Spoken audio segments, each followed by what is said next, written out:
It's time for the main event. Here comes the breakdown. Act 1, the setup. Our film starts with some static on screen, which is then replaced by static on a radio in a suburban mom's minivan, where we see that she's left her kid in a car directly in the middle of some train tracks while some happy 70s music plays. But not in like a James Gunn style where it's actually good. I mean, all of the tracks have something to do with like parental love or... Yeah. They juxtapose it over the horrible. At the same time, it's like, this doesn't fit at all. Like, not at all. It must have been love when she's about to crush the baby. All right. I get what you're trying to do, but it's over now. We cut to a title sequence. I think it helped me with it because it just made it more goofy and over the top and not traumatizing. Not as real as it could be. I was worried about that scene specifically for you, just because it's a little. It's a jarring scene when you're about to have a baby, and you just had a baby not long ago. But I'm glad we're getting through it. We cut to a title sequence straight out of a 70s grindhouse movie where we see our principal stars in scenes that will come later on in the film, who are all freeze framed one by one with color filters accompanied by an obscene amount of film grain and some tits. Yeah, a little flash forward of the tits in that one. Yeah. See those tits a bunch in this movie. Yeah, you do. Same set. They're the only ones in the movie. So same set. You know, so there's only two. We can only count two, but it's the same. Yeah. See those warlocks multiple times. What? Those warlocks? Breaking super bad. Yeah, I don't remember that. I don't remember that. Let's go get a glance at those warlocks. It kind of fits for Brent just remembering that over and over again because that was the highlight of his life. Just getting his face slapped on either side by titties. I mean, that would be a highlight for me. I don't know. Doing burnouts. Yeah. Can't see anything. I can't imagine how he totaled the car. We cut to suburban hell, or as it's now known these days, any millennial or zoomer's wet dream, since, as we've said before, a big house in the burbs with a well-manicured lawn is a dream many of us will never, ever be able to attain. We see Carly, the daughter of our titular mom and dad, on the phone with a guy named Damon. While riding a bike to school, Damon complains that he has to take the PSATs, and Carly has been taking up all his time with her PUSSY before her little brother barges in and tosses a pair of, I'm guessing, filthy tighty-whities at her. She throws a Tonka truck at him down the stairs, which knocks a photo off the wall and becomes kind of a main character in the movie itself. We're suddenly reminded that this film was directed by one of the Crank guys. The camera weirdly zooms in on the photo of their happy family on the floor in a jittery, sped-up shot complete with a weird sound effect.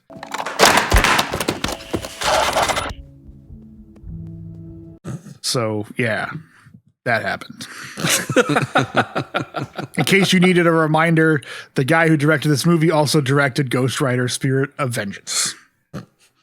I don't think we need to say anymore.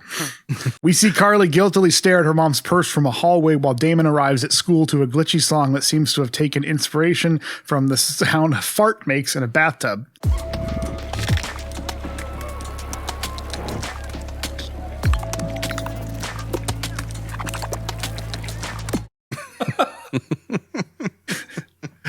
Which I was wondering about the timeline of this guy going to do PSATs. Like, I don't know. Felt like when I did them, they were on a Saturday, not in the middle of a school day. And also, why is he showing up so much earlier than she shows up to go to school? Because like she's just chilling at home, and he's already showing up to do it. Maybe he's got a zero period or something, and maybe yeah. We see Selma Blair, a.k.a. Mom, a.k.a. Kendall, drinking from a cup of coffee that says, "Totes a morning person," which perfectly tracks with the sense of humor the Crank guys seem to have. You know, it's the kind of cup every Gen X mom would have. Suburban mom cup, I don't know. It felt more like a millennial a sense of humor, but Yeah. that type of thing. They also have like a "but first coffee" sign on the wall in their kitchen too. Stupid. They have all those cheesy family sayings on the wall too. Yeah. Live, love, laugh. She drinks coffee like it's either the greatest cup of coffee she's ever had, or coffee is the only thing keeping her sane, or both, which I think we can all relate. She hears a news story in the background playing on a portable DVD player for some reason, describing the opening scene of the mom leaving her kid on the train tracks while a housekeeper named Sun Yi and her daughter Lisa prepare breakfast for the family. A portable DVD TV player, on portable DVD players, showing the news, like really. Like even in Birdemic, they could spring for a TV to be awkwardly placed in the kitchen so the main character could watch the news deliver exposition. Remember that? You just have it like sitting on the counter in the kitchen, taking up a bunch of space. So you can watch while he's eating on his table. Yeah. Even though half of it was taken from Shutter's stock or whatever. Still has the watermarks on it. Yeah, a portable DVD player seems really lazy. But you know, I'm no electronics expert. Maybe they had portable DVD players at that time that you could plug a coax into and watch TV. Sadly, I don't think anything was plugged into it. I think they do. Or they Really? did. I want to say I remember selling them in home theater. Just why is this family? Okay. This family can afford more than a 9-inch portable DVD player to have a TV in their kitchen. He spent all his money on that damn pool table. It only makes $45,000 a year now. Yeah. Yeah, what the fuck? Yeah, remember? I forgot about that. He went from making 140 to just 40,000. Yeah. How? First of all, how did he make $145,000? I don't know. It was a bad year, dude. The Catalina wine mixer didn't go off as planned. It's just like rich people not knowing how money works. Yeah. trying to write for middle class Americans. Or he is pulling from his actual life experience to go spirit of vengeance. Yeah. Just makes me wonder, like, so he's presumably talking about before he had kids and before he got married, he was making $145,000. So what in my mind, the way that works is that they used to live in the city and now they live in the burbs, and he had to take a different job in order for them to have their family life. So maybe he was working with the family man in New York, you know, making tons of money. Now he's out in the Jersey burbs. Selling tires for his father-in-law. Yeah, I figured it was like he worked some sales job and was making a ton of money, and then he got older and had to settle down, and now he'd work some desk job somewhere, middle management. Somewhere close enough to where you can commute to from. This was all filmed in Kentucky. Suburbs somewhere in Kentucky, which I'm not sure where, but it was, I think it was meant to be ambiguous. Cause like the disease, whatever happens that causes everybody to freak out. Yeah. Is ambiguous. Where they are could be anywhere in suburbia. Yeah. And it's, you know, of course it's like a commentary on suburban adult life with kids. So the greatest actor of all time lets his son know to always do what his mom says, and then reenacts the kid getting run over by a train with a toy monster truck. So it's safe to say he's already a great dad at this point. Then he dumps ketchup all over a Lego guy and shows his 9-year-old son how much blood there will be, and then he giggles his ass off, and Kendall says, "That's not funny." That's what I would do. Just listen to your mom. Or else she'll fucking kill you. Carly asks if she can go out with Damon that night, and Dad, a.k.a. Brent, says, "Sweetheart, you're not seeing that boy." And she says, I know why you don't want me seeing him. It's probably worth pointing out at this point that Damon is African-American. But thankfully, Brent says the reason he doesn't want her seeing him is because Damon is a junior and Carly's a sophomore. Whew, I thought we were in trouble there for a minute. I liked that kind of turn. Yeah. They do that with Brent the whole time. It's all ambiguous vote. Give him the benefit of the doubt or not. Yeah. Depending on how you want to look at it. He's just got a big terrible. Nazi flag over that pool table downstairs. It's not a man cave. You can keep that up, but get rid of the pool table. It's ridiculous. Kendall tells her daughter that her grandparents are coming over for dinner, so she can't go out, and Carly throws a bitch fit about having to listen to her mom and grandma arguing and her grandpa recounting stories all night about the war, while Brent and his son Josh giggle like schoolgirls. Kendall apologizes to the housekeeper about Carly saying the word Charlie in reference to Vietnamese people, and the housekeeper says, "Don't worry, I'm Chinese. Chinese is not the Charlie." I'm not doing it in a Chinese accent, but she has a super stereotypical Chinese accent. Yeah, she does. So maybe we spoke too soon. Anyway, Kendall asks, "Was that racist?" To which Brent responds, "I'm going to say yes. Hell yes." What was that reference from? Spirit Rider. Vengeance. That's right. Yeah. Then Carly says she's on the rag anyway, and Kendall says #inappropriate talk. So Brian Taylor's writing has really improved since "Sorry, jackass, but I'm dead." It's just how every teenage girl talks. And her mom. #inappropriate talk. Brent tells the housekeeper never to have kids, and her daughter, Lisa, sticks her tongue out at him, prompting him to say, Oops. for some reason. I guess it's a more realistic line than, "Boo-hoo!" The subject switches to Kendall's sister Jeannie being due any day now, and Carly bitches some more about not being able to go hang out with Damon. We cut to Kendall and Carly in the car on the way to school, where Carly's Instagram feed is superimposed over her mom's face for the whole drive for some reason. We see little text bubbles pop up on screen to let us know what's happening in the conversation she's having on her phone, which turns out to be about stealing money from her mom's purse while Kendall tries to get her daughter to communicate with her. Kendall says she wants to trust her as we see Carly steal $80 from her mom in a flashback. They have a typical teenage daughter-mom conversation where Carly makes fun of her mom and is generally a little asshole the whole drive, while her mom desperately tries to break through the hormone deflector shield we all have as teenagers. Kendall says, "You're part of a family, and that means you love each other, even if you can't stand each other, and then you give a shit even when you don't really give a shit." She laments that she and her daughter used to be best friends, and Carly says she has other friends now, and it's not her fault her mom has no life. Kendall is obviously devastated after Carly says whatever and probably wishes she could kill her daughter with a hammer. Back at the house, we see Josh and his dad playing hide and go seek, which ends by Brent wrestle slamming his son onto the couch before tickling him for a bit. He says goodbye to Sun Yi and her daughter, and Sun Yi says she'll leave dinner in the fridge, prompting him to say, "Fuck you," under his breath before saying, "Okay, that's great," out loud. I don't know why he hates her so much. That was one of my Coppola questions. Is like, does he just? I wish I could just make my own food, or I don't know. Like, you don't have to eat it, dude. I think it's because he doesn't want to be paying for her to be cleaning the house and cooking for them, since his wife and leaving him leftovers.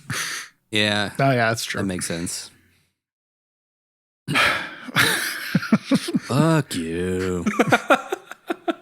Josh playfully tosses a toy soccer ball at his dad's head, prompting one of the cagiest reaction shots of Nicolas Cage's career. He stares at Josh for a super long beat, like he wants to kill him, before suddenly and goofily smiling while throwing his head back, all while Josh looks terrified.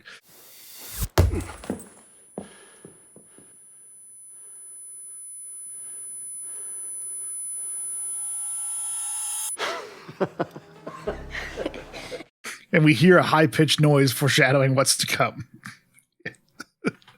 I love that. That's like from just maniacal stare to like, it's so ridiculous, man. Which, like, again, it's that ambiguous. Like, does this dad really want to kill his kids? Or is he just joking around? That was one of the reviews I read. Was like, he seems crazy from the jump. So yeah, exactly. But I don't know. I think it's also ambiguous of like, how are people being affected at this point? Like, is he already starting to be affected? And this is a sign of that, because this all takes place in one day. So it could be like the switch started early, but it hadn't gotten bad yet. So everything we see Cage do in this is maybe potentially influenced by that event, whatever that is, the zombie event that's not zombies.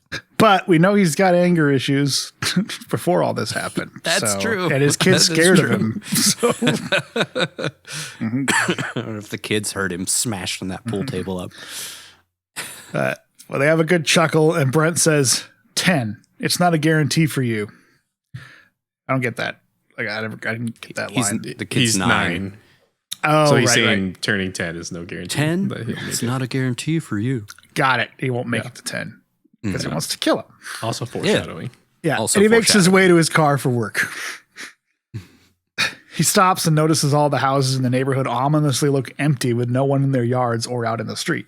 It's that typical suburban busybody, just paying attention to what everybody else is doing. Notices that no one else is around. I remember the remake of Dawn of the Dead did this really well, where it was like everything was empty in suburbia, and then suddenly it was just fucking chaos when she wakes up and there's a zombie kid in her room. Yeah, I mean, this whole movie feels the premise is like a zombie apocalypse, but it's parents attacking their kids, so they have that kind of setup where everything just seems a little off throughout the whole first act. It's almost like a zombie Maximum Overdrive. He stares at his suburban dad car and suddenly gets a flashback to doing burnouts in a Trans Am or something while a girl slaps her tits in his face. By the way, the role of young Nicolas Cage is instead played by young Anthony Kiedis. I will say this teenage version of Brent looked the most Nicolas Cage of any of the teenage versions of Nicolas Cage we've seen in these movies. Yeah, definitely.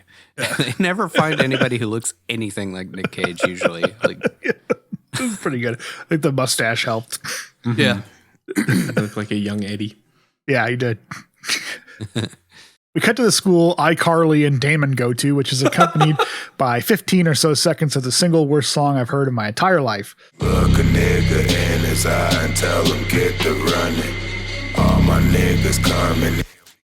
Some vapid dumb shit looking girl headbangs to it before a teacher takes her headphones and phone from her, listens to a few seconds of that god-awful song and says, "You kids need to go to church or listen to Freak on a Leash more often." Like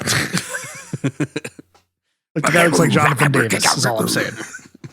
He looks like Jonathan Davis if he had a normal weird guy ponytail instead of dreadlocks. Quick fact, we mentioned before, this actor's name is actually Joseph Reitman. What we didn't mention is that he was once married to Shannon Elizabeth somehow. Yeah, that's right. That's right. How? Yeah. Didn't last long, it seems, but yeah. And this was like 2002 Shannon Elizabeth. Yeah, this is like early in her career. Did he not look like Jonathan Davis? No, he's always looked like that. Yeah. Is that Pete Davidson syndrome? He must just be really charming. Right. Teacher uses the girl's phone to text Carly to bring her phone to the front of the class since he can see her texting Damon, which is some major invasion of privacy going on. Like, goes into her contacts and finds Carly and texts her. She takes her phone to the teacher while some kid with a dumb haircut coughs "owned" at Carly. So this movie is all about kids and adults being out of touch with one another, while most of the dialogue for the kids really feels like it was written by a dad who is desperately trying to stay hip to his teenage daughter. It's all meta. That's what the kids are saying, right? Call her a penis. Yeah. Call her a penis. That's how they say it. Back at home, we see Sun Yi have some sort of mental breakdown while tenderizing some meat. We see Static playing on the portable DVD player they were all watching TV on earlier, while Sun Yi stares down at her daughter. Everything has static in this, despite the fact that over-the-air digital happened in 2009, which was almost 10 years before this movie came out, and yet screenwriters still have to rely on things like static and news reports delivering exposition and cell phones not existing and all this other stuff that makes it so that the plot in movies can happen, and it really pissed me off. Yeah. Also, the fucking, like, heart monitor has static on it. Static is, I mean, I guess you could say, I mean, static is caused by analog antennas picking up radiation and displaying static, which none of these devices have analog antennas in them anymore. But I guess you could say, since they never explain what's actually causing it, there's some other signal that's being injected into the technology of all these things somehow and displaying static that's not actual static. Who knows? That was how I got over the willful suspension of disbelief of like, okay, well, it could be like some alien or a comet like Killer or Out of something. Space. Yeah, so something is interrupting the signal and like intentionally beaming down this whatever this interference is, and it's taking over all these different static things. Yeah. The thing that was confusing though is why does it go in like stages where it's like, why wouldn't it happen to every electronic piece in that town all at the same time, rather than there's like on the radio in the morning and then on the portable DVD player later and then at the hospital later after that. It's like a couple of hours in between each one. Or maybe it's something that's triggered by the person who it's affecting. Figured out how reliant they are on the technology that they're being affected by. Maybe we see a creepy ass flashback of Josh playing in the yard. He spots a group of crows picking at something near death, so he decides to rescue it. He puts the thing, which I think are supposed to be a kitten based on the subtitles, into a shoebox and stashes it in his dad's old Trans Am in the garage for some reason, while we hear the creature in the box mewling away. Yeah, it said like mewing or meowing or something in the subtitles. They never show it because I don't know why that was left ambiguous. Yeah, they couldn't get a real puppet, and they had to do something digital the whole time. You get Lance Henriksen to show up, but you can't get a kitten from a pet store. We see him feed the creature cereal over the next few days, but the creature seems to die since cats can't eat cereal. And we hear flies buzzing the next time he comes to feed it.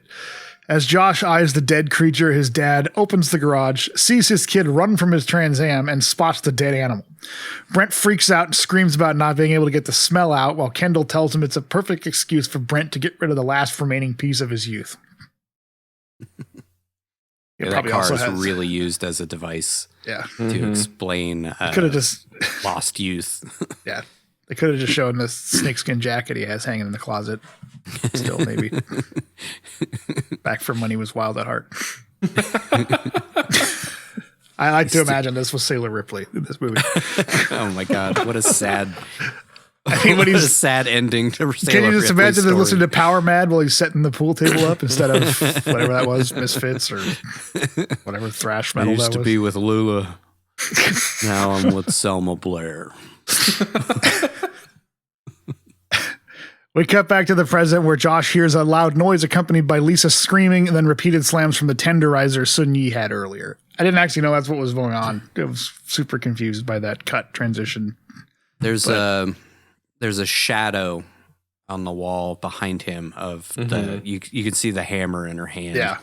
I thought it was like maybe a flash forward because I think they do that a couple of times in this where they flash forward to some scene that either does or doesn't happen. Like there's one part at the end I noticed where they flash forward to the two kids being all bloody in the basement or something, and then that never actually happens in the movie. So I don't know.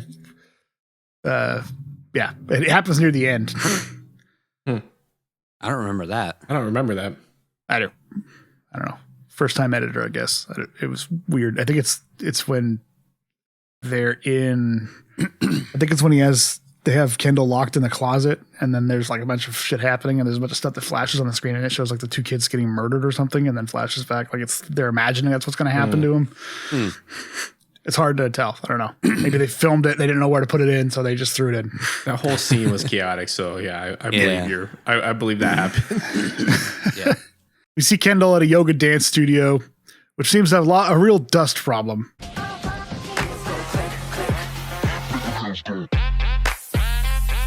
She and a big group of suburban moms everywhere. It doesn't seem hygienic for a dance studio. I mean, I guess it's some, strip mall, suburban dance studio of some sort. Yeah, but it's like, did they intentionally do that to film the scene, or were they just like renting out some old abandoned strip mall studio that just hadn't been cleaned in years? I could see Brian Taylor being like, "Oh, that looks cool." Yeah, put that in there. Discount fog machine. Just asbestos dust and crap. That's asbestos. Kentucky fog machine. Great. Kentucky fog, asbestos and coal dust. She and a big group of suburban moms booty dance while the instructor, I guess, ogles their asses. At coffee, Kendall and a bitch friend should talk about how tired they are from dancing and contemplate why they're trying so desperately hard to stay hot and hold on to their youth. So I'm sensing a theme here. Mm-hmm. It's pretty subtle, but it's there if you pay attention. Mm. Kendall's friend Jenna asks about her sister as Kendall worriedly looks for updates on her phone since Jeannie could have her baby at any second. Jeannie says she saw her daughter naked in front of a mirror and started to hate her a little since all she could think was, one day those tits are going to drop off, you little whore. And Kendall asks if that's wrong. Lovely. And asks Kendall if that's wrong. Which is lovely. That's how all moms talk about their daughters. Yeah. That's how you know that they love you. Kendall notices the money she had in her wallet is missing, and Jenna says her daughter steals from her all the time since she's a little bitch. So I wonder where she gets that from. Back at school, the teacher tells the class about the concept of planned obsolescence, or products with a predetermined limited lifespan. Products that are built to die, to become unfashionable in a certain amount of time. Gee, I wonder what he could be referring to as it relates to this movie. He's credited as like homeroom teacher, but at the time I was like, what the fuck class is this? Like, he's just preaching about planned obsolescence and then tells him to open book to chapter 18 to talk about whatever. And it's just some nondescript high school class. Mm-hmm. But I don't know. My school never had homeroom, so I don't really know what goes on in there. No, it didn't have a homeroom. And like, how long is the timeline in this thing? It only feels like maybe it's a couple hours until she leaves the school and everything goes haywire. Yeah, because she leaves from that first class, which if it's homeroom, I think it's the first class of the day you show up to, maybe the last class as well. But I thought the concept of homeroom was just that stays the same all year so they can do announcements and stuff. I don't remember ever having a homeroom at any point. Some schools do it. The closest I had was in 7th grade. We had it, but it was always just our first period class. Whatever that was your homeroom. So like if there was an announcement that needed to be made or teacher needed to hand out something that the school was doing administratively, it was done in the first like 10 minutes of whatever your first period class was. Okay. But some schools do homeroom, and I think it's like your first and last class of the day, and it's kind of the same concept. Mm-hmm. But I don't know what actually gets taught there. Right. They also have uniforms at this school, so yeah, it's like a private school, different kind of school, private school, Catholic school. Could be. Yeah. I mean, they sort of have uniforms. All the girls wear skirts, but then they can wear whatever the hell else they want. It seems like. I think that was just so all the girls could be in skirts. Yeah. Seems like a Brian Taylor thing to do. Mm-hmm. There is like one upskirt shot as a dad's murdering his daughter in the football field that I was like, that's a little gratuitous. I think it also tied back into the youth thing of like, this is kids, kids wear these types of uniforms to school and shit. I think that was kind of, and also this weird through line of like talking about the sexual stuff that's happening with these teenagers and stuff. Yeah, I don't know. I'm not sure exactly what the theme was there, but I do think it was on purpose and intentional to kind of show that, I don't know, innocence, but sexual. Yeah. Whatever I'm trying to say. The teacher goes on to say, if you don't get rid of the old, you might never embrace the new, while referring to an iPhone, but we all know what he's actually talking about. Portable DVD players, am I right? The wave of the future. He gets a call on a classroom phone and sends a student to the office. And then he gets another call seconds later and seems disturbed while we see several cop cars arrive at the school. He sends another kid to the office while Carly and the other kids in class start to question what's going on. And I'm guessing they start to put on their bulletproof vests that are mandated in Kentucky. We cut to Damon taking his PSATs, and we see a bunch of parents anxiously waiting for their kids to finish the test outside while they stare blankly through the window with angry looks on their faces, like zombies.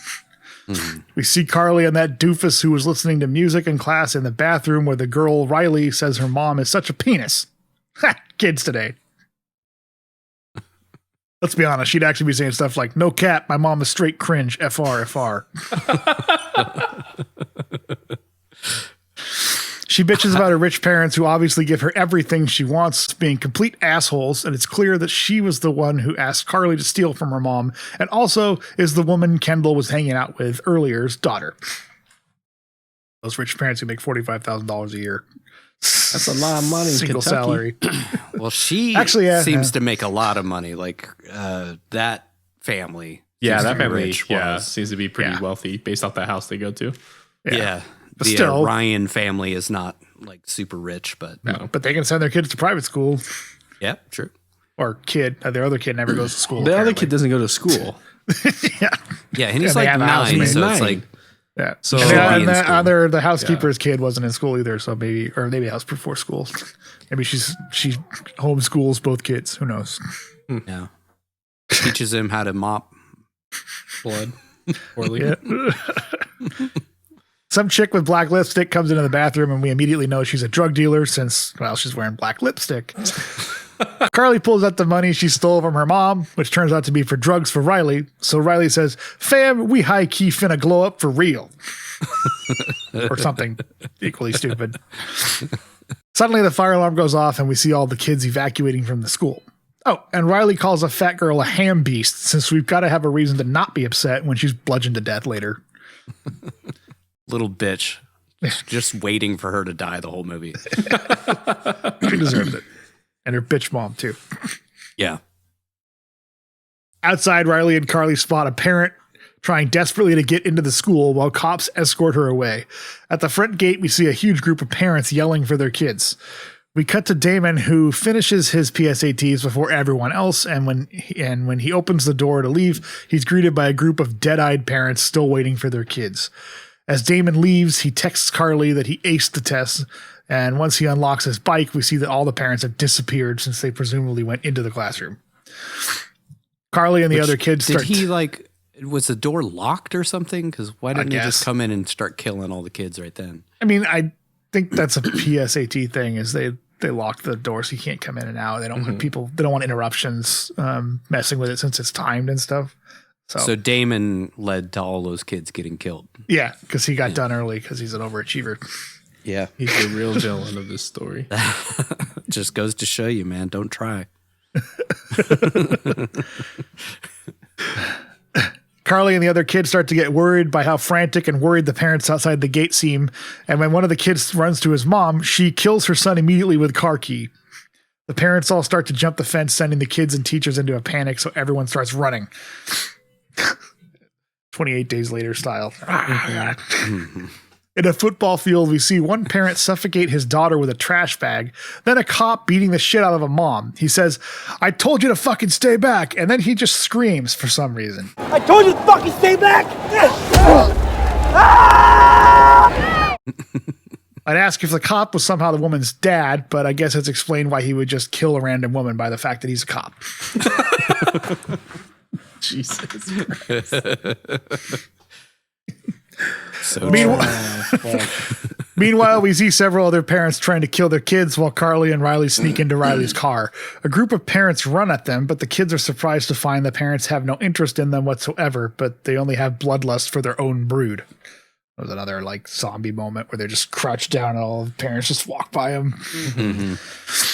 We see Damon head home on his bike while we hear sirens blaring all over town. He asks a neighbor where her daughter is, and she ominously says, she's inside. Damon enters his house and spots his dad passed out drunk at 3 p.m. It's nice to see that someone else besides Nick in a passing out chair for a change. I think it was the same house from Arsenal where it really did. Guy's dad blew his brains off. He lives on the wrong side of the tracks. That's what it looks like. He's in the poor part of town. Damon cleans up his dad's fifth of breakfast all over the kitchen floor and takes out the garbage, where he hears more sirens and seems to get worried. Back inside, we see that the TV has static buzzing on it, and his dad's no longer passed out, but instead it's waiting to kick his son's ass. And based on Damon's reaction, this is nothing new. Damon's dad gives him a crazed look and then grabs a whiskey bottle, breaks it, and slashes his son across the arm with it. Damon is shocked by his dad cutting him open and makes a run for it. Makes fun of him for it. That's the best you got, old man. He pushes the table at his dad, which causes him to Bobby Peru himself with the bottle. Damon's dad stabs himself in the neck and bleeds out, much to his son's horror. And even in his dying moments, Damon's dad continues to try and murder his son as we cut back and forth to the static on the TV again. But at least his dad died doing what he loved. Wait, I got another one. Christ. His dad died as he lived, drunk. Oh my God. Act 2. It's about time we had some conflict, wouldn't you say?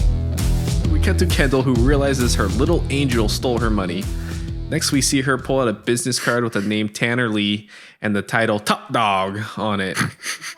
What the fuck is with this? Like, every other name in this movie is just some douchey suburban name. You got Brent, Kendall, Jenna, Riley, Tanner, Dr. Oz. It's fucking stupid. Surprised there wasn't like a Braden or Jaden or Braden, Jaden. That's why I put in the next line. I was going to say, yeah. Hold on. We're getting there. We see Kendall talking with Tanner, and they chat about his kids, Rayleigh, Blake, and Tabitha. No, actually, she just flirts with this douchebag while he stares at her tits and grabs her head for some reason. Only after he says, "You either die single or live long enough to see yourself become a cliche." What the fuck does that even mean?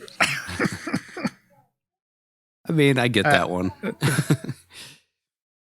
I think this dude watched The Dark Knight and was like, "That's a great line. I'm gonna put my own twist on it." I'm the comic book guy. I'm gonna do Hellboy 13. Oh, that's who that was. Was that Grant Morrison? It was this guy? Or, Tanner? Yeah. No, I was talking about Brian Taylor. Yeah. Oh, got it. That's right. I think Grant Morrison's a comic book writer. Is that who the I don't think it's the cameo? same Grant Morrison. I don't think it's the same Grant Morrison. Yeah, no. It's the guy from the TV show Happy. She laments that her kids need her less and less, so she wants to get her old job back that she apparently had at this doofus's company before she left to have kids. Well, he laughs at her, and we see some other hot girl make a gesture at him through his office window. So it's obvious this guy's traded his heart on for Kendall and for a much, much hotter, newer version. He tells her she hasn't done whatever nondescript, which I'm guessing is probably graphic design, work in like 15 years, and it's not something you could just jump back into. He says she's just going crazy because of her kids and probably just, fuck off back to suburbia. We see her sobbing in her car before getting a call that her sister has finally gone into labor. Next, we see Carly and Riley on the road, where Carly notices that all the cop cars are rushing around the city. Riley says World War Z broke out at their school, which Riley finds hilarious, but Carly seems understandably freaked out. So I did just see a bunch of kids get murdered, and she's just like, let's just get back to my house and smoke a joint. Stupid. Yeah, she's totally cool. She ends up saying, "Vibe check, quit acting sus or you'll catch these hands for real." They get back to Riley's place, which is basically a mansion, and Riley lights up a joint immediately while Carly tries to find out what is going on from the TV. A news report explains that parents are killing their own children, while Riley spots a blender that was obviously used recently to make a margarita, and we get a fun little fake out of her sticking her hand in it for a second, but unfortunately her hand isn't chopped to pieces. It's also really unbelievable that Riley knows how to use a TV. Kids don't watch TV. Doesn't fumble around with the controller or the remote. Just watch stuff on their phone. Bam, on God, how do you turn this thing on? Yeah, should have thrown that in there. This is so old, no cap. For real, for real. Riley, you acting out of pocket. That's all the hip language we know, children. Let's see. Okay. This controller is high key sus. For real. Bet. Just throw a bet in there. Anyway. All right. Riley heads upstairs to look for her mom since Margarita mixes her calling card. She finds her mom crying while holding a picture of Riley's dad, and we cut away after her mom says, "I spilled my drink." I feel bad for her. On the TV, Carly watches the Dr. Oz show. That's where I go. It's the best source of accurate information on TV. Where Dr. Douchebag says this may be a phenomenon called savaging, which is common in the animal kingdom. Savaging includes animal parents attacking or crushing newborn babies, and no one knows exactly why they do it, while the camera zooms in on Dr. Oz's mouth for some reason. Because it's full of shit. They got him in the movie to say the dumbest stuff, just like in real life. I couldn't tell if that was real footage or a shot for the movie. Could have been a real episode. Yeah, So, exactly. Yeah. Guessing they paid him to do it. He probably made more money than anybody else in this movie. Sadly true, probably. He was 1.5 million of that 4 million. We can only give Cage scale, but Dr. Oz, this is a big ask. This is a big ask. Guy's going to run for Congress one day. Oh, Jesus. Carly hears a groan from upstairs, and we see Riley's mom strangling her daughter to the soothing sounds of smooth jazz. Another one where it's like, what was why that music? Why, Mr. Bill? Why? I mean, that was like, well, I don't know. I mean, I guess it could have been Mr. Bill, but I don't think Mr. Bill has that range. Touche. Yeah. Been a bunch of fucking random Skrillex sounding music. Riley sees this unfold and screams, since I'm guessing she's not a big Kenny G fan.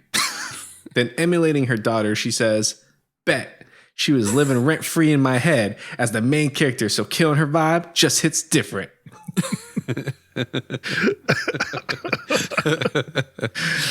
We've officially become those old guys we used to make fun of. No, we're hip. We're hip. We're fixing Brian Taylor's writing. Yeah. With more accurate. Updating it. We updated it. Touche. Okay. My mom is such a penis. No cap, for real. Living rent free in your head is the main character. Bet. Vibe check. Oh, fuck. At the hospital, Kendall spots an obviously real looking and totally not fake news report where some talking heads postulate that this could be a biological attack of some sort meant to destabilize or wipe out the population. One of the guests says the hardwired impulse for parents to implicitly protect their children at all costs has somehow switched to wanting to do everything in their power to ensure their children's death. Kendall watches all this in horror, but is interrupted by her sister showing up at the hospital to give birth. We quickly shoehorn in that Jeannie's boyfriend is not the baby's biological dad before we cut to Jeannie giving birth, which is presented to us in a true crank guy fashion, with Dan, the boyfriend, who's not the baby's dad, just in case you forget that, filming the birth with a wide angle lens before turning the camera to himself and saying, "This thing is fucked up." That felt Imagine very this is crank. Yes. I wonder if this is how the director actually did when his kids were born. Just autobiographical. It's autobiographical. Going around with roller skates and a camera. Yeah. He's like, "Sir, you can't be in here on skates. I gotta get these sick angles." Yeah, but what if I do this transition? This shit's fucked up. Let me just play the sound effect real quick.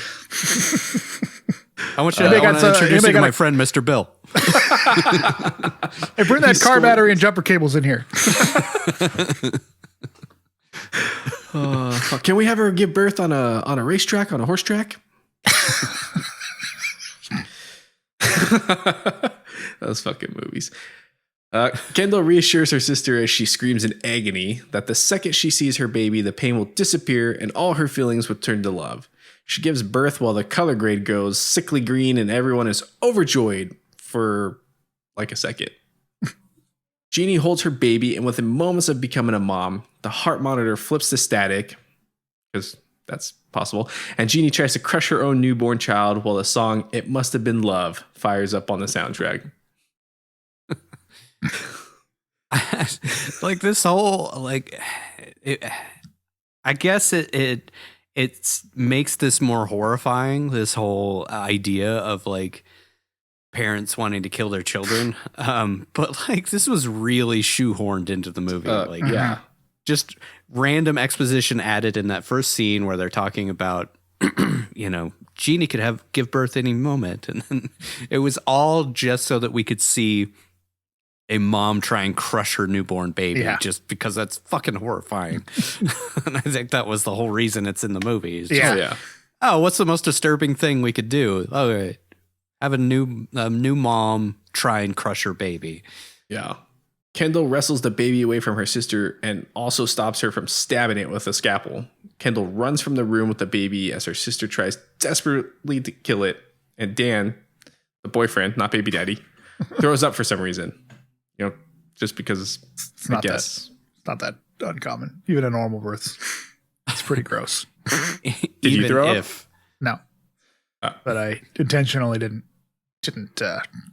look at what the hell was going on down there. But you didn't get in there with the camera? In that region. I saw enough of them cleaning up the aftermath that I was like glad I didn't. Miracles of life. Also, like they give her the baby to hold before they even cut the umbilical cord, which they do not do. They cut the cord first because then that's how you make sure the baby's breathing, and then they hand it over. So yeah, well, they had to have that awesome shot of the umbilical cord being stretched and then making you think they're going to cut the baby, but they cut the cord. Yeah. I will give you $50 if when you're having your next kid, you turn the camera to yourself and say, "This thing's fucked up." They'll kick me out of the room. Shit like that.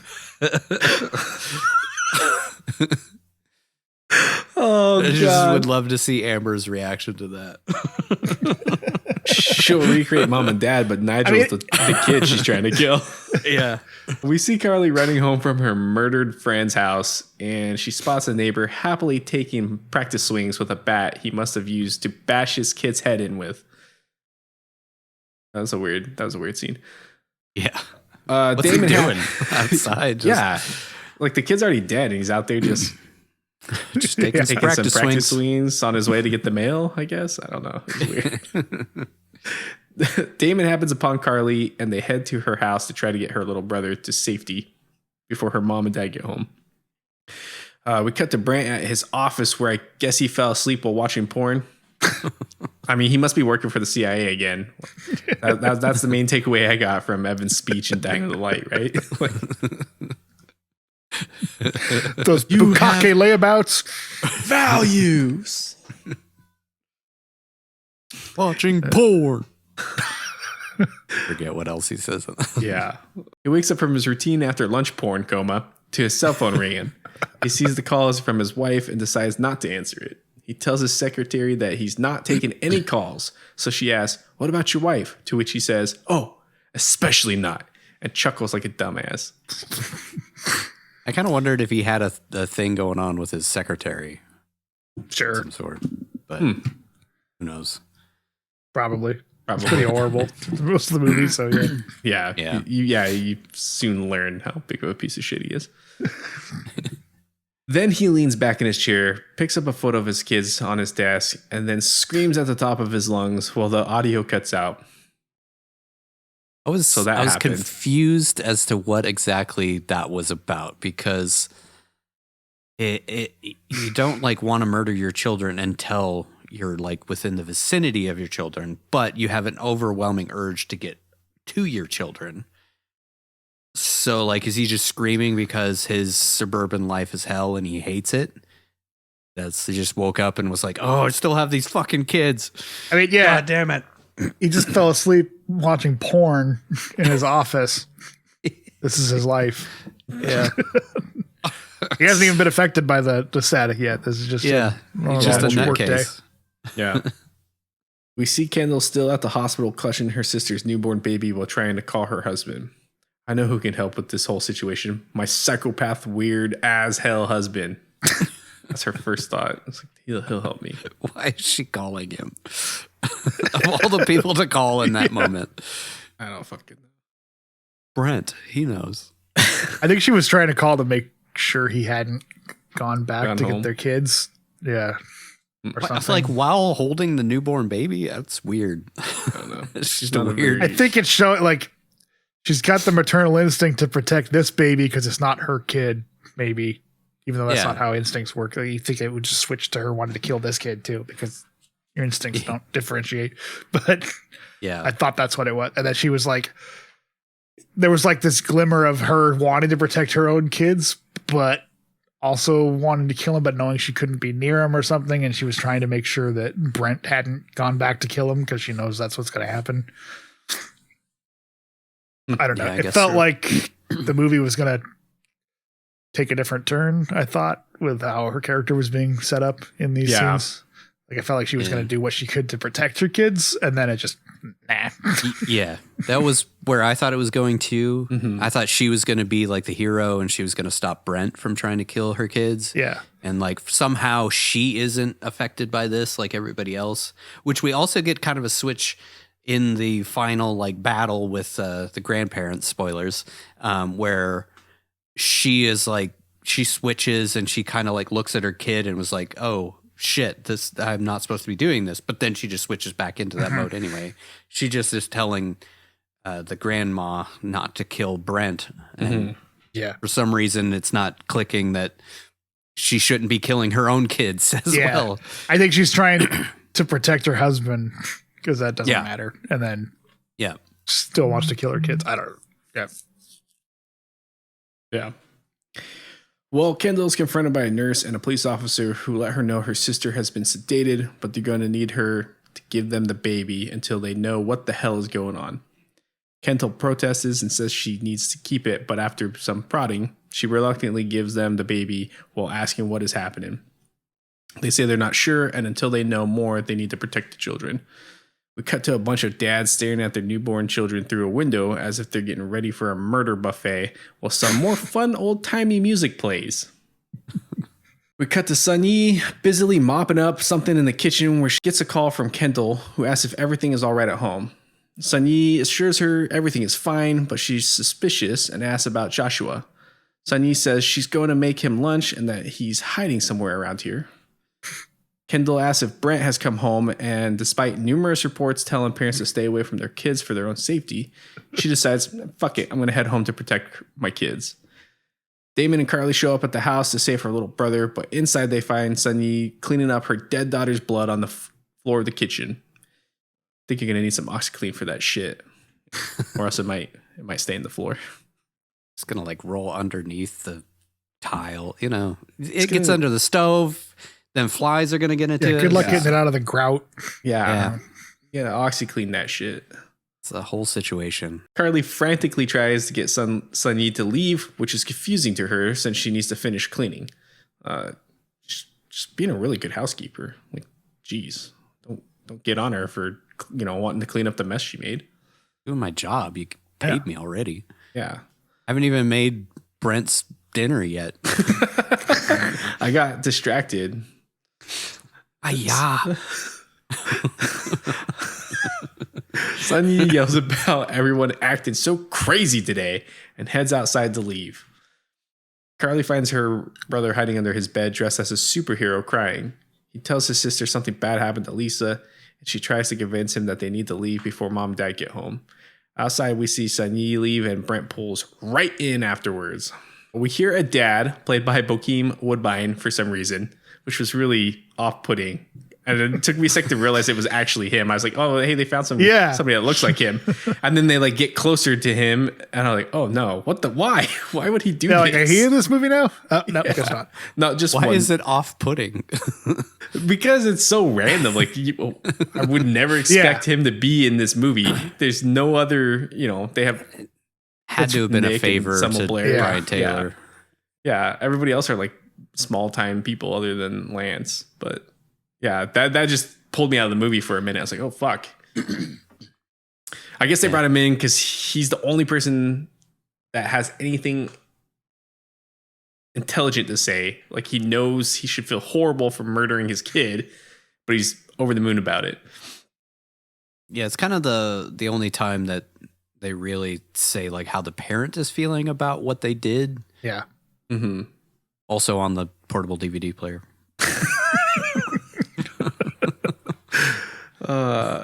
Damon is interrupted by Brent, who asks what the hell he's doing in his house. Brent calls out for his kids, and Josh runs for his dad while Carly stops him. Damon tells Brent that they need to talk, while Brent mocks him, saying, Oh, do we need to talk?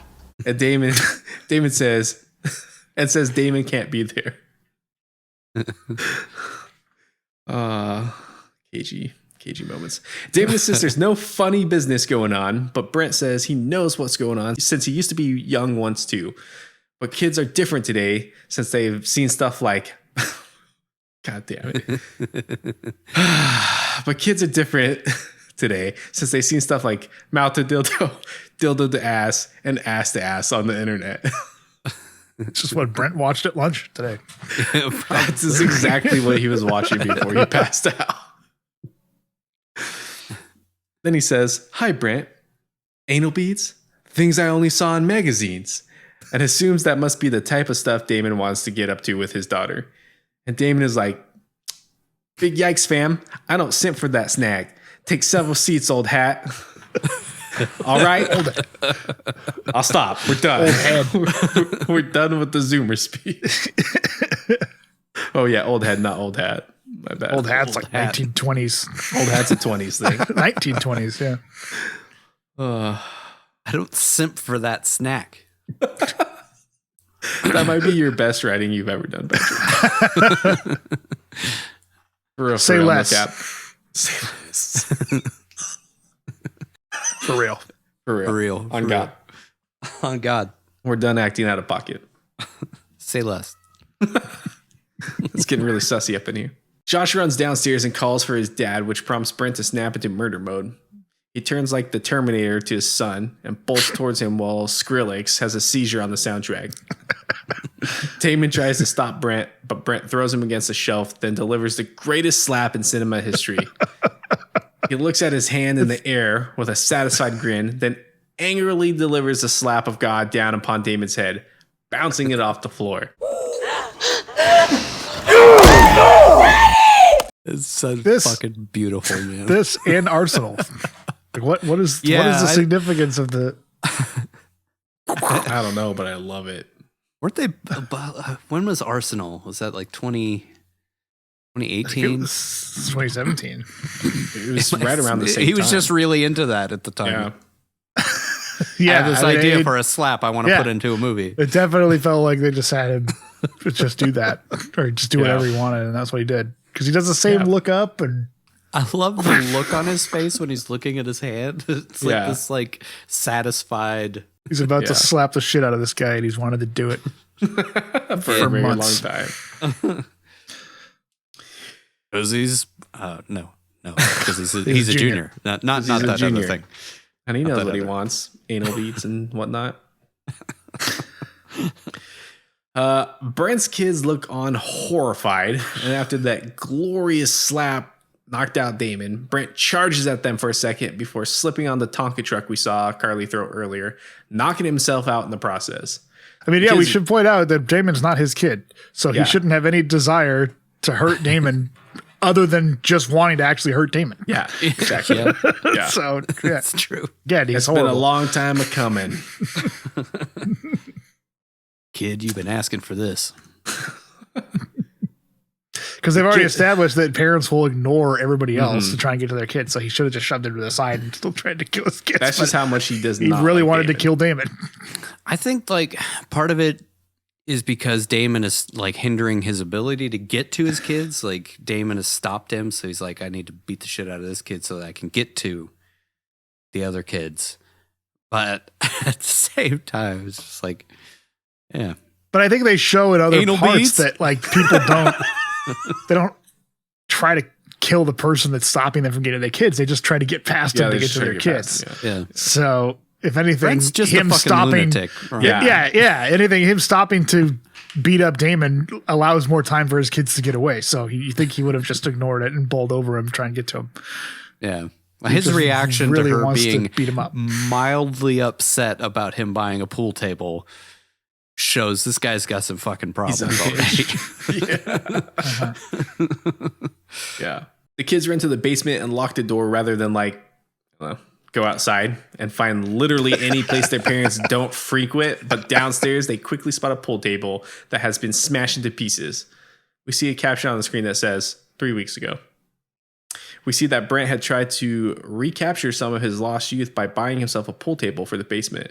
We watch him painstakingly put it together, make sure it's perfectly level while headbanging to some punk rock, shadowboxing, etc. All the power mad.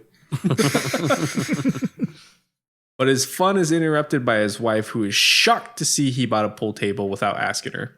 He just sticks up his devil horns and she stops, starts singing an Elvis song to her. Kendall scolds him about making a purchase like that when Christmas is right around the corner. That he doesn't even like pool. Well, yeah, because it's billiards, bitch. Get it right? Right. And he gets really upset when she calls the basement his man cave. He says it's not a man cave, Kendall. Jesus. And explains that he wanted it to be a family room.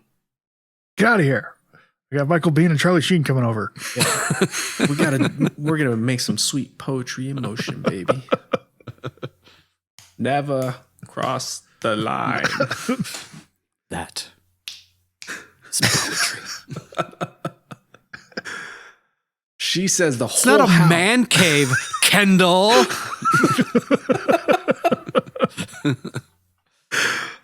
She says the whole house is a family room, and he gets pissed since he busts his ass 6 days a week to pay the mortgage, and the house is like an obstacle course. And one day, I'm gonna trip on one of Josh's toys and take a nosedive straight to the emergency room. He says they should have boundaries from the kids, and that maybe there needs to be a fucking grown-up zone and a fucking kid zone. Unfortunately, this is why God had to invent Dave & Buster's, so that people like him had a parent zone. Get out of the house. You guys might kids not games. get this, but I got it. Get how he's feeling. Oh, no. yeah. No, I feel that way. I felt it. I still feel that way. And I don't even have teenagers.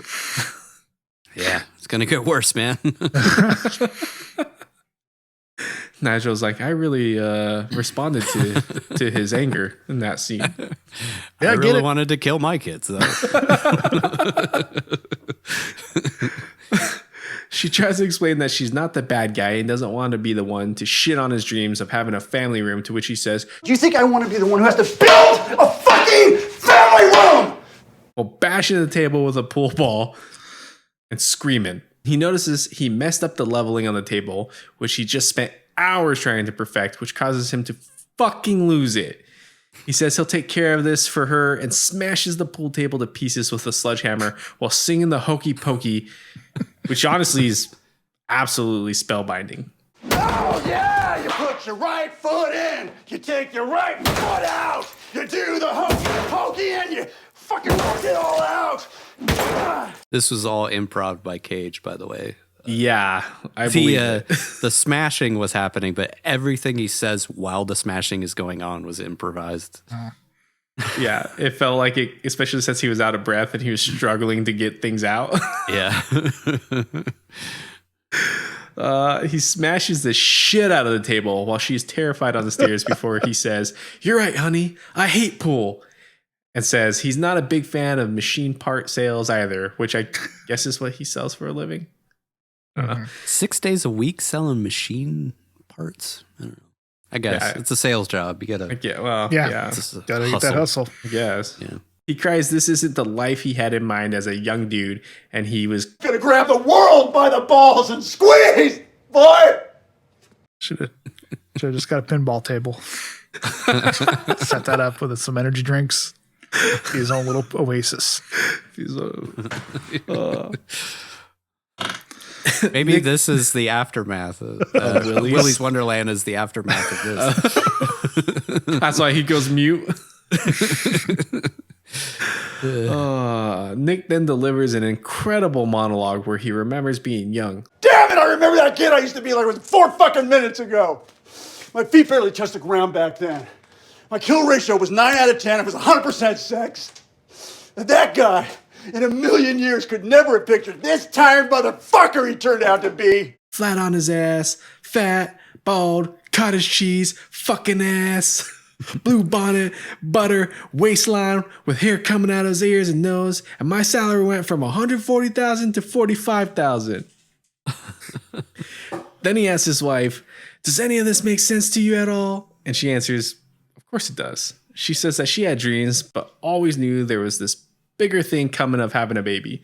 She says the importance of creating life is what her whole life was building towards, but ultimately it was just something that happened and then it's just over.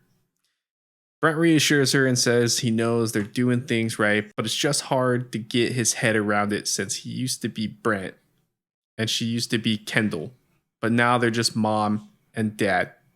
Hey, that's the name of the movie. This one I feel like a lot of parents can identify with. Yeah. I feel like this whole movie is just about that. Like, you know. Yeah. I was like, whoa, where did this scene come from? Yeah. This came out of a way better movie. Yeah. I feel like it's pretty well done, honestly. Like, it's surprising. I like don't want to give Brian Taylor credit, but like it's actually pretty brilliantly put together of like this little analogy of what it's like to be a parent and to have lost your youth and to have to deal with just being mom and dad at this point. Like you don't lose your identity. Serve any other focus. Because your sole purpose becomes being a parent. And I think a lot of parents lose their personal identity and then they hit this midlife crisis where they're trying to regain and recapture part of their youth. Yep. And I think that's where a lot of divorces happen. Like when the kids hit an age where they no longer really need you as much, so you can kind of start going back to being the person you were before you had the kids. But that ultimately leads to some pretty fucked up stuff. You know, he was just trying to have a pool table. Like, it wasn't that big of a deal. You got Captain Buzzkill over there. Bitch. But still, he kind of just sort of like mildly overreacted just a little. Just a little bit. We cut back to the present where we see Kendall racing home, but she's conflicted since she knows she might also be driven to kill her children. On the radio, she hears a news story that says they're under attack and a woman pushes her baby in its stroller in front of her van, which she barely misses.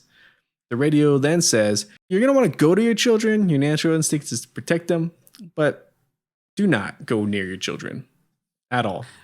I love that they kept up the chaos. Because they could have just thrown that out because they already showed kind of the chaos earlier. But like, she's just trying to drive home and somebody pushes a baby stroller on roller skates, pushes her baby in front of her car. Always the fucking roller skates. She slammed. That's their thing, dude. That's his thing. That was his idea. That's my goddamn idea. It was the roller skates. She slams on her brakes and sits by the side of the road, but it's too late. We hear a buzzing noise, see that she's already in front of her home, and watch her expression change from worry to determination. I think she might have actually been able to stop herself, but she got home too quickly. Yeah. She saw her house and was like, oh, they're right there. That's the moment she's flipped into murder mode. But like you, I thought she was going to be the person who saved them, and like somehow her instinct would cut through the chatter of this static, or it would happen halfway through. Like she would start out being the murder parent, but then turn back. Or if you wrote it well enough, she could still be wanting to kill her kids, but also wanting to stop Brent from doing it. So like have this, like she's trying to do it, but also not trying to do it at the same time, and actually trying to stop Brent instead. You know, set up more that maybe he's an abusive dad or something. I don't know. He seems like a loving, fun dad, but then also not at the same time. Yeah. Like his reaction to Josh throwing the soccer ball at his head. It's just like, oh, I'm you. And then like we see this scene coming up where he says like, if you go near my Trans Am again, I'll fucking kill you. And he laughs for a second. Then he snaps into like serious mode. And the kid is like, oh, fuck, dad might hit me again. Is the feeling I got. Act 3. Time to resolve some shit. Kendall opens the door only to find her husband and some random kid passed out on her floor, which must have been very confusing. Who is this kid? Like he must have, because like Brent slammed his head on the floor and he's passed out for hours at this point. Later on, like we see that he's passed out for hours. Another one of those shitty script writing cliches. Yeah. Got to remove a character, just give him brain damage, knock him out for a few hours. Just concuss him. One little smack to the head, fine. he's out. But, you know, that was an epic smack from heaven, you know? Yeah, it was. Brent wakes up and Kendall says, you're home early. And he says, so are you, before they lock eyes, look at each other menacingly. And Brent says, they're in the basement. So that confirms that Kendall is also on the murder kick. Kendall calls to the kids who decided to stay in the basement for some fucking reason. Like goddamn idiots. Rather than leave after their dad knocked himself out. Maybe he was only out for a second. Maybe this happens shortly after. Yeah. Joshua immediately responds to his mom, much to Carly's terror, and we cut to a weird Ghost Rider Spirit of Vengeance-esque, weirdly framed split screen of Kendall on the other side of the door. It was like very... this guy just has a very specific way he likes to make films. Mm-hmm. This like split screen stuff is just so amateur looking. Especially like in Spirit of Vengeance, it was just ridiculous in that scene with the devil talking on the phone. Mm-hmm.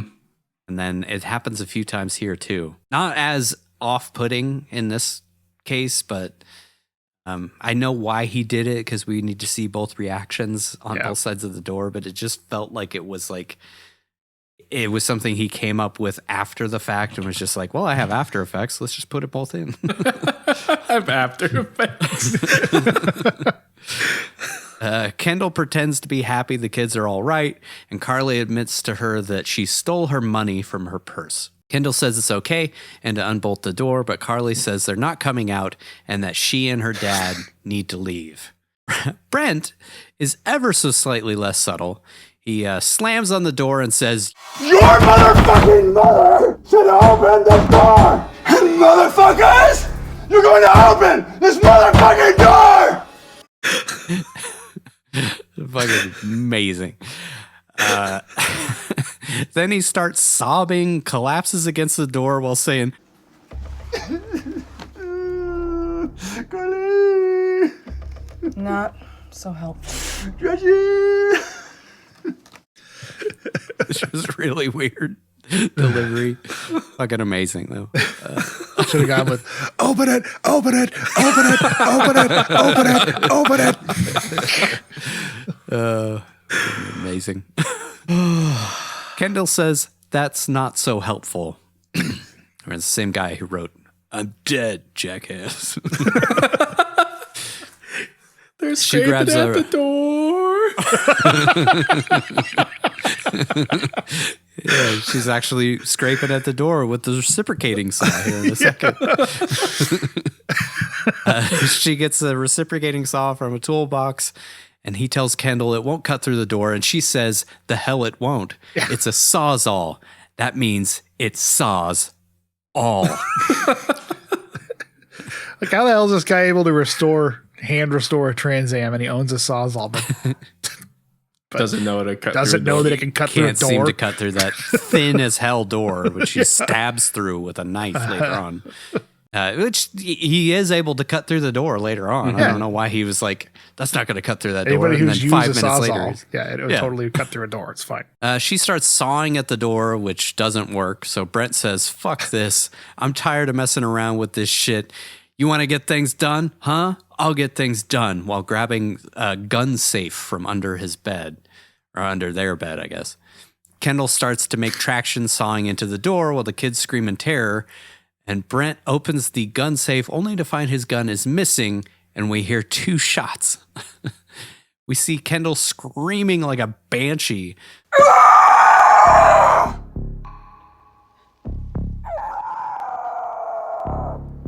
or like Eddie King.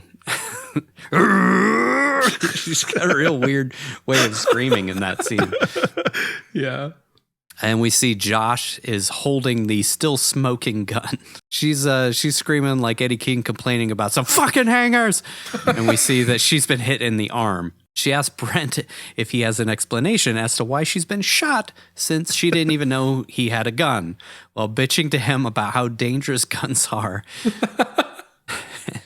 And the whole time, Nick does some step aerobics for some reason. You do realize that 1 in 5 children and adolescents in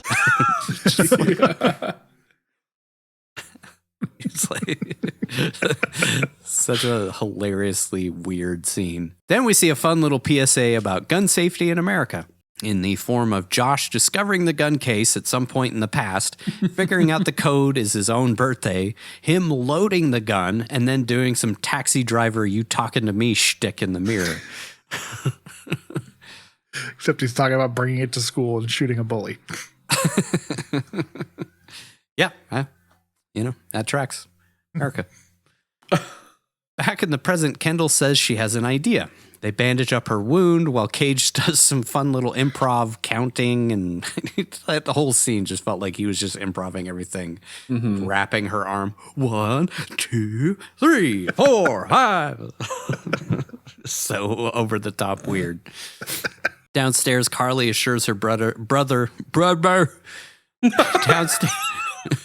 Downstairs, Carly assures her brother that whatever is happening will pass, and they're safe in the basement since there's no way anybody can get in there through that paper-thin door. Upstairs, Kendall and Brooke hook the stove gas line up to a hose, which they then feed to a small window that leads to the basement. There's a window in the basement? Okay, all right. So why didn't they going out the window? Yeah. This whole basement thing is just because the plot needs to happen. Yeah. Everything about it is like, why did they go down there and stay down there after their dad knocked himself out? Why did they go there in the first place when the fucking front door was right next to the basement door? Just run outside. Horror movie trope. Yeah. Outside, we see that Sunyi left her daughter's dead body in the garbage can, and Kendall responds to seeing someone else's dead kid like she's a robot before duct taping the gas line through the window and burying it with dirt. Which, wouldn't she have responded in horror at seeing someone else's dead kid? Isn't that kind of what we're supposed to be setting up here? Or is she just like, oh, it's understandable. Of course, Sunyi killed a kid. Yeah, maybe once that switch happens, they don't have any empathy for any kids But by that rationale, wouldn't those parents have killed Carly and Riley when they were in the parking lot? No, because they don't want to kill anybody but their own. They only want to kill their own kids. But I think Nigel's right. I think once the switch happens, there's no empathy for anybody else. Okay, that makes sense. By the way, the gunshot on her arm just didn't seem to affect her. Doesn't bother her ever. Where the bullet's still in it. They just left the bullet in. Yeah, and the bullet's still in there. Yeah. Yeah. Just like digging. Anyways, I don't think outside gunshots work, but it's another horror movie trope. Yeah. Non-fatal injuries are trivial. They don't. Yeah. They don't have any lasting repercussions. Brush it right off. Brent and Kendall yell through the wall to each other about turning on the gas, but I guess the kids don't hear any of that. Or see that the gas line is being fed through a window. Or have Josh escape through the little window, even though I'm sure he could fit. Or use the sledgehammer Brent destroyed the pool table with to bust out the window. Whatever. Never mind. Why do that when there's a perfectly good crawl space that shows up later? Yes. It could have crawled out at any point. Why did they also crawl through the crawl space back into the house? Couldn't they have figured out a different way to get out of the house? There is an outtake somewhere in that system, I would assume. Though, why would it be big enough for 2 people to fit through? Yeah, I don't know about you guys, suburban but I don't house. think the ducts in my house are big enough to fit a person in. No. Anyways, Carly heads to the top of the stairs where she sees that her mom is duct taping the holes in the door and the space under the door, and she starts to seem to figure out what's happening. Carly puts her finger through one of the holes, and her mom somehow stabs the knife all the way through the wood door, despite there only being a bullet-size opening. It must be a really thin door. I mean, if she sticks the knife all the way through. So couldn't they just smash it down? By the way, the whole threat of the gun is just gone. I know. Yeah, after this. they fire 2 shots and that's it. Yeah. It's just gone. We never see it. We never talk about it. Never comes up again. When they go upstairs, they really could have used it. Take the gun. Yeah. Brent and Kendall have a fun conversation about how long the gas will take to cause the kids to pass out, and they chuckle thinking about them coughing and throwing up, and they lovingly hold hands. Good times. Hey, at least this is good for their marriage. It is. The bond. Bonding moment. Darkness falls, and we see that the gas is starting to take effect since Josh is coughing, and both he and Carly's eyes are swollen. So Carly makes a plan to get them out of the basement. She finds an air duct that leads upstairs, then some matches, which, like, where were the matches? They were like, they're on top of the water heater. Oh, maybe to light a to pilot light light? the pilot light? Yeah. Yeah. Well, their dad's cheap, so it's probably that water heater's probably going out, so he probably has to keep lighting the pilot every once in a while. Yeah. I'm not going to replace the water heater. I need a pool table. I need a pool table. Damn it. Anyway, she uses these matches to create a trap at the top of the stairs by setting them to ignite if someone opens the door. Brent and Kendall get super excited when they hear Josh coughing, and they decide it's time to saw off the lock on the door. Again, so the thread of the gun is just completely gone at this point. And, like, now the sawzall works just fine. Convenience. A lot of convenience. Mm-hmm. Carly and Josh make their way into the air duct, which leads to the attic, which I'm not really sure how they would do that. Like, right. Free solo it on the way up.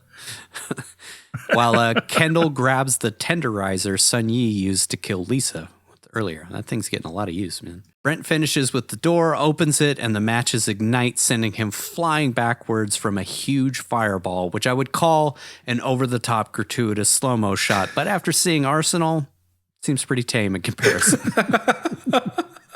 I actually thought they did a pretty great job with that shot. That was a cool shot. Yeah.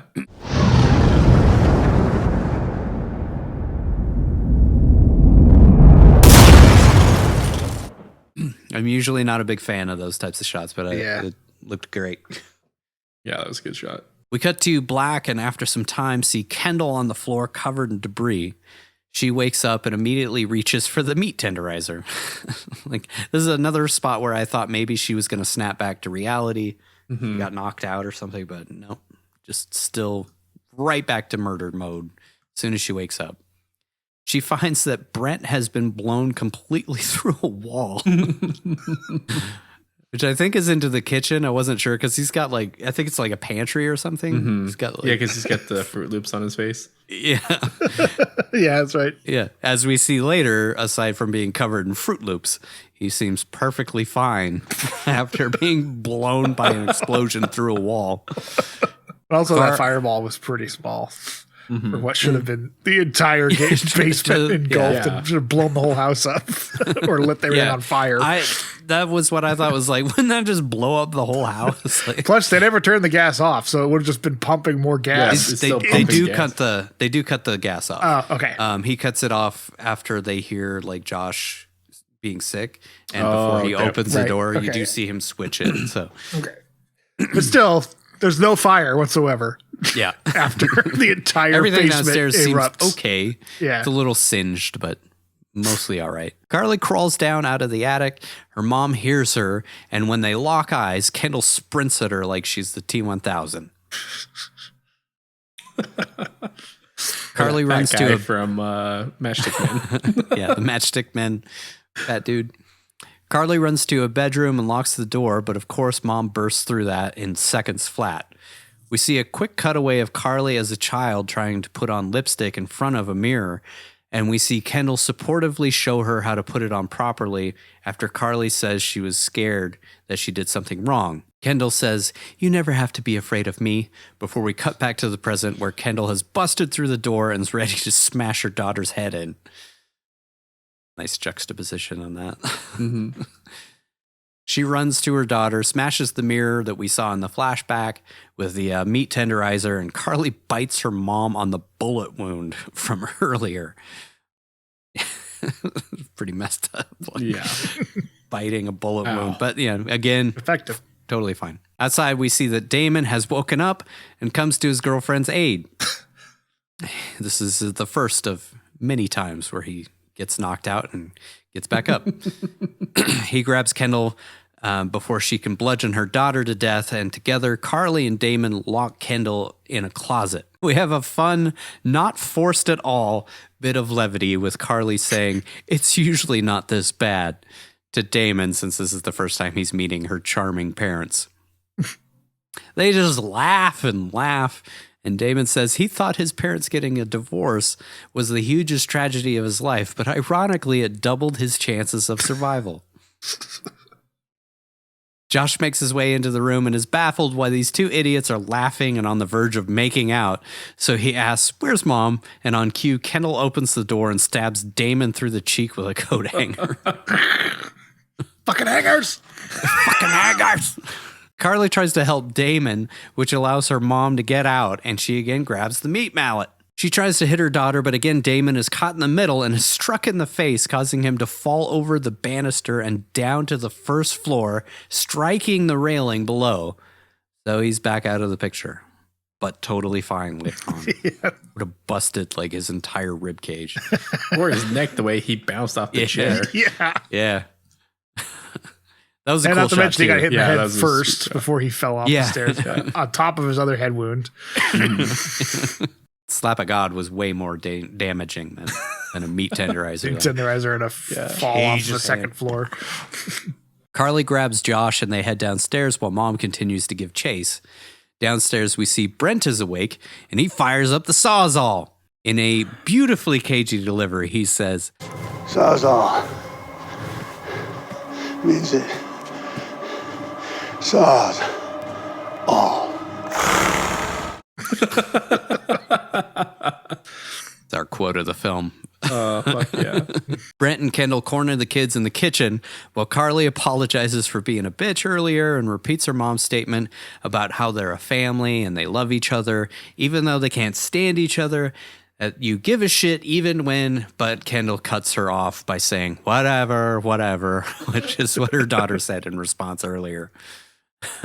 So she still remembers, like, I mean, everything is still there. She remembers feeling like she loved her children, but it's just been switched, and she's like, yeah, it just felt fucking awesome. Felt great. That's what Bokeem Woodbine was saying. says. Yeah. Bokeem. Bokeem Whitbin. Whitbin. Suddenly, the doorbell rings, and wouldn't you know it, Brent's parents are waiting outside for that family dinner they all had planned. This is my favorite wrinkle. Turns out his parents have the same wanton need to murder Brent, just like he has to murder his kids. I really enjoyed that. Like, they showed up to kill him. That's great. And for dinner. Yeah. Brent decides to put the murder of his own children on hold for a second and answers the door. He starts to tell them hey, we gotta cancel tonight. I'm sorry. But then his mom sprays him in the eyes with mace immediately. And his dad, played by the great Lance Henriksen, just starts going to town on him with a knife.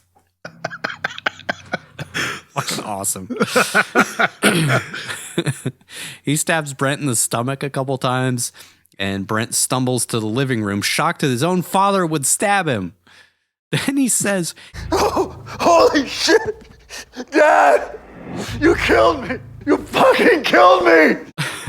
And his dad calls him a crybaby since he missed anything vital, but he's gonna get him now. That was gonna get you hilarious. now. Lance Henriksen's fucking treasure, man. Mm-hmm. Pumpkinhead. Did you ever watch Pumpkinhead back in the day? I watched that fucking movie on Pumpkinhead? repeat. And Yes. when I was a little kid when it came out. I think I was 7 or 8, but I loved that movie so much. And it was only later that I really got into aliens, But Pumpkinhead was the movie I really loved him in. Josh intervenes and asks his grandpa not to hurt his dad anymore, to which grandpa says, "Hey, there's my little piss and vinegar," before Brent snaps back into murder mode and storms off after his son. This whole scene is just fucking great. Yeah. Nick makes some fun monster noises trying to grab at Josh while Grandpa tries to stab Brent.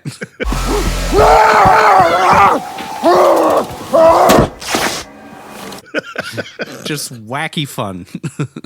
Kendall stops her mother-in-law from grabbing a knife while Brent chases his son around the house, making a kind of barking noise at him the whole time. Yeah, I was gonna say, there we go. There's some more barking. Yeah. Yeah. Kendall screams, "No, you don't want to kill Brent. Brent is your son." Yet she still has the same murderous rage for her own children. I guess she just can't see the duality anymore. It's just something completely broken in their brains, whatever this is.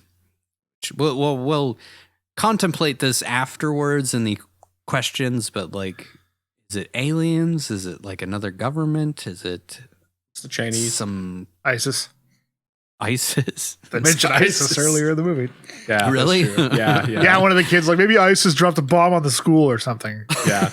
No, she said if my ISIS could drop a bomb on the school, my mom still wouldn't show up. That's what it was. Yeah. Grandma says, "As if you ever gave a shit about him. You were never good enough for him.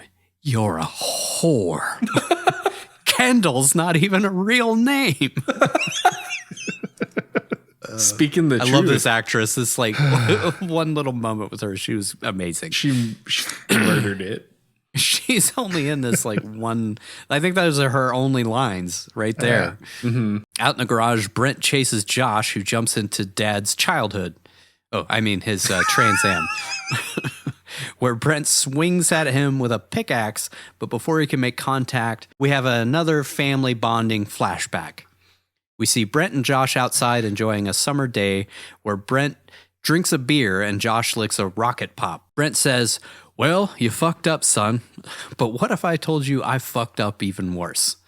He tells his son that the Firebird belonged to his dad, the one who's trying to kill him right now, and that he stole the car as a teenager, took his girlfriend on a little spin, and totaled the motherfucker, presumably because his girlfriend was playing patty cake on his face with her tits. Brent tells his son he was sure his dad was going to crush his skull, but instead he sold him the car because his dad gets his head crushed here in a second, and told him if he ever wanted to drive during his senior year, he'd better learn how to fix it, which he did. Then he tells Josh, who is 9, if you'll recall, that the car was a pussy magnet, and then he licks his beer like he's giving it some sexy Cage cunnilingus. I can lick a beer for hours.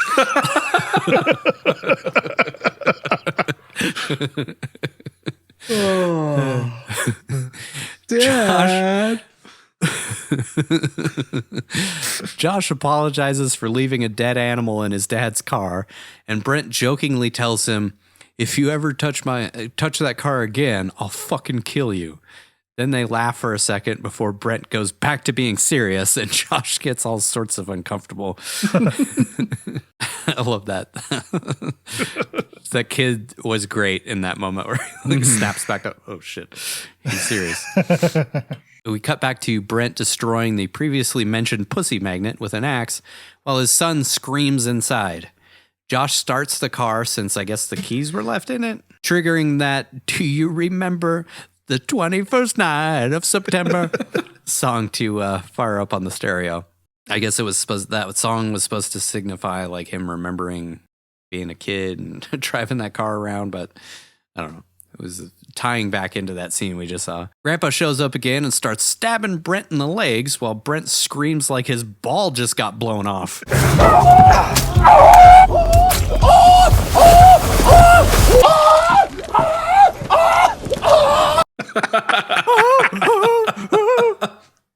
It's like the same scream from Prisoners of the Ghostland. What is that? I mean, I guess I would scream like that too if I was getting stabbed in the legs. That wasn't a small knife either. That's a big knife. Kitchen knife. Oh, it was a hunting knife? Yeah. Mm-hmm. That's Yeah, it right. was like Kendall had the kitchen knife earlier. Yeah. Grandpa puts the knife to Brent's heart, and Brent says, "Get your claws off me, you goddamn filthy dinosaur." As you do. That was a sentence that I never thought I'd ever hear in my life. Grandpa says he fought in wars, and what the fuck has Brent ever done? Before stabbing his son again, which causes him to hit the gas pedal, sending the car backwards towards the garage door. Inside, Kendall pepper sprays her mother-in-law and bashes her upside the head with the meat tenderizer. I guess that knocked her out, but she comes back again. It just happens over and over and over again. Mm-hmm. Yeah. Kendall again gives chase to her daughter and manages to bash Carly a good one, knocking her to the ground, just like what just happened. 14th different character to have that happen in this movie. But before she can finish the job, her mother-in-law grabs her from behind while sporting the craziest eyes imaginable. If you notice that, like, she just looks insane in that moment.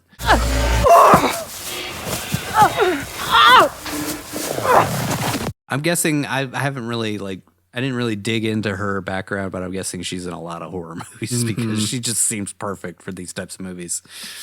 That crazy look in her eyes. They wrestle for a bit before Brent busts through the garage door in the Trans Am and runs over his mom. We see a fun slow-mo of his mom flying over the car before we speed up back to normal, and Brent slams into a parked car across the street, which sends his dad flying, and Grandpa smashes his head on the hood of the car somehow, just completely just obliterated his head.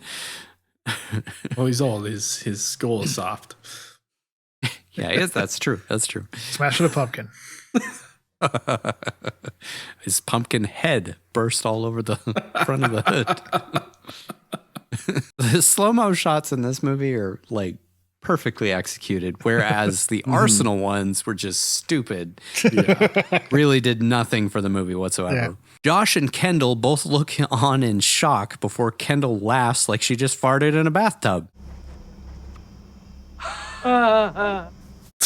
Hey, maybe that's where the inspiration came for that Mr. Bill song from earlier. She's just kind of like, that's the way I laugh when I fart in the bathtub. I don't know about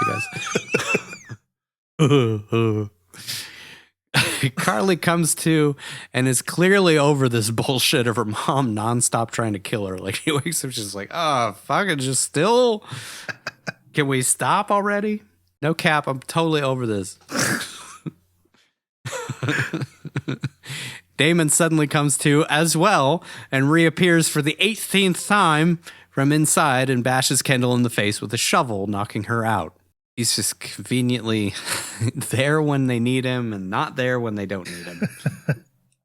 We cut to black, and next we see Kendall and Brent tied to the same pole in the basement that they had their little heart-to-heart about just being mom and dad at this point in their lives. They wake up only to find their kids and Damon watching them from across the room. They both act as if they're back to normal, with Kendall saying, "Thank God the kids are all right," and Brent calling Josh, "Buddy." His brother. He's calling out for his brother. Yeah. From Arsenal. But the kids aren't buying it. Kendall tries to talk them into untying them, and Brent asks Josh to go grab the Sawzall and cut us loose.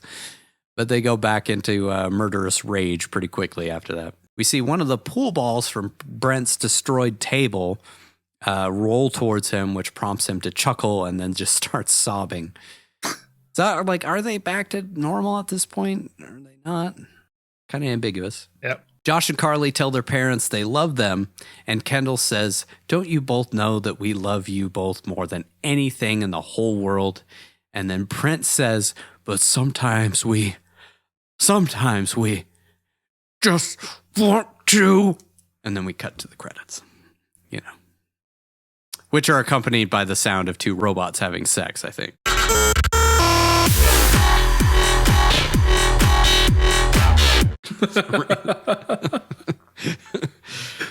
The end. I think I just figured out the significance of that pool ball rolling. I think it was like the floor's uneven. So that's why he was chuckling, because the table was not uneven. It was the floor of the basement was uneven. That's why the ball was rolling on it. So he was just laughing and sobbing because it's just fucking a joke. He wrecked a table because it wasn't even his fault. I think. Shoddy foundation. Yeah.